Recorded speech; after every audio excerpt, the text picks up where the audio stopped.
While we like to head out onto the road for our runs or our bikes, a lot of us neglect the most important thing and the only thing that really connects us to the ground or our pedals, and that is our feet. So today we're going to show you how to build victory over defeat.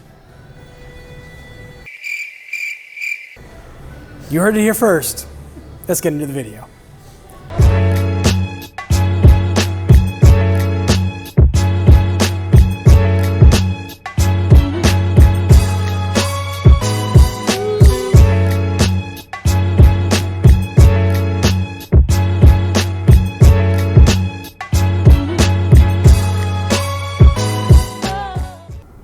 As we look at building our strength and our abilities through the weight room, a lot of us like to think about unstable balance training. And we've talked about that a couple times here on the HV Training channel. If you've hit subscribe, you've already seen that. If not, when we're done with the video here today, you can go back and check out, I believe we have the active foot or a couple other feet exercises that we'll actually link to up above.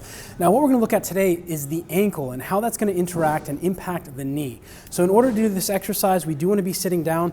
We don't wanna be much higher than this. This is the highest we would wanna have you. So if you turn to the side for a second so the folks can see, she's about 4 inches a little bit higher than her knee. Ideally, when you're doing this at home, we'd like to have the knee at 90 degrees. But this is the highest we'll go, and you'll see why in just a second. Go ahead and come around. Now, in order to do this exercise, you're gonna sit on the edge of a chair or a bench, and what we're gonna do is you're gonna lean back just a little bit, and you're gonna self-support the knee on the backside. And from here, and you notice this is very similar to a riding position. The reason we don't want to be higher than this is because now her hip flexor on the opposite side is turning on. We really want to try and avoid that. Now this exercise is just simply, we're going to do ankle circles. So she's going to try and go 5 nice big circles, keeping her toes from separating from one another. So we want to try and keep the big toe and the small toes all moving together. Now as she goes through this, we're looking at how much movement is she getting from the knee. Is she able to keep the knee and ankle roughly in a smooth line or a straight line, or is the lower leg kind of moving from the knee? Now let's go the opposite direction. Or did you already switch and I missed it? Yeah, this is the switch. Okay, so when she goes around, you can kind of see now her knee kind of comes out just a little bit. And there's all these small muscles along the lower leg that are going to change how they interact in dealing with the forces of the ground if we're not able to get nice, smooth motion through the range of motion. Let's go to the other side and see what that looks like. Now, it's not unusual for one side to be a little bit more challenging than the other. I know if I do it on my left side, my non-injured side, because of all the physio I had, that it's a lot rougher. So you'll notice here, she's doing a pretty nice job coming in. Her toes are a little bit more relaxed on this side. Let's go the opposite direction. And now she has a little bit of a catch at the bottom. Nope, she's doing good. Now, before we started here today, her Achilles had been bothering her a little bit from her football season, if I'm not mistaken. Is that right? Yeah, so she's actually looking pretty good. Now let's demonstrate what many of you at home will look like. So let's get a little bit more movement from the knee and let the tibia kind of roll around. So what a lot of you guys are gonna look like is you're gonna get the movement from the plateau of the tib fib. And this is what actually makes up the knee along with the patella in the front.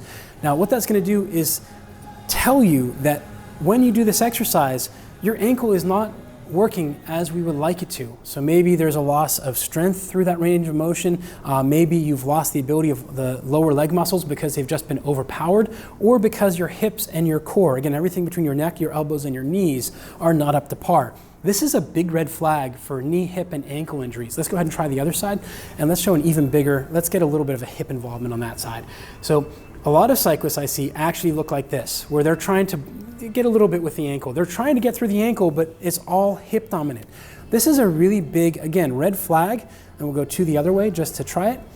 This is a really big red flag that you've lost the ability for your brain to communicate with the muscles on the lower leg. And that's where a lot of the balance exercises we have, like the supported hip airplane, as well as the foot. I can't remember which one we have up, but if you look up top, we'll have a link up here. I think it's active foot, something of that nature. Those exercises are gonna have massive returns for you, oftentimes even more so than a deadlift or a squat, because they're teaching you how to interact with the ground, especially for triathletes, and how to use your hips in order to control the lower leg.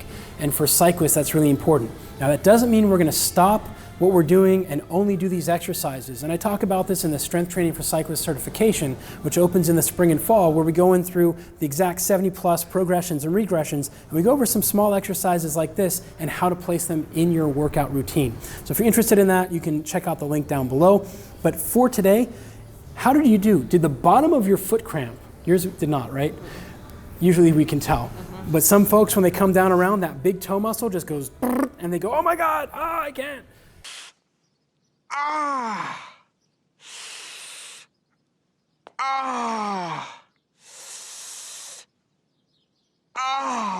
So if that's you, that's a really big red flag. And in that case, go see a physical therapist proactively to have them take a look at your ankles and your lower legs to see what exactly is going on to help you get on track. Well, if you guys found this to be useful and maybe blew your mind a little bit as to how important a simple exercise can be. I mean, it's just making circles with your ankle. Who thought? Make sure you hit the subscribe button down below, hit the like button on the video, and leave me a comment. Did your foot cramp? Did you find that you were moving way too much from the knee and just couldn't get the ankle to move by itself?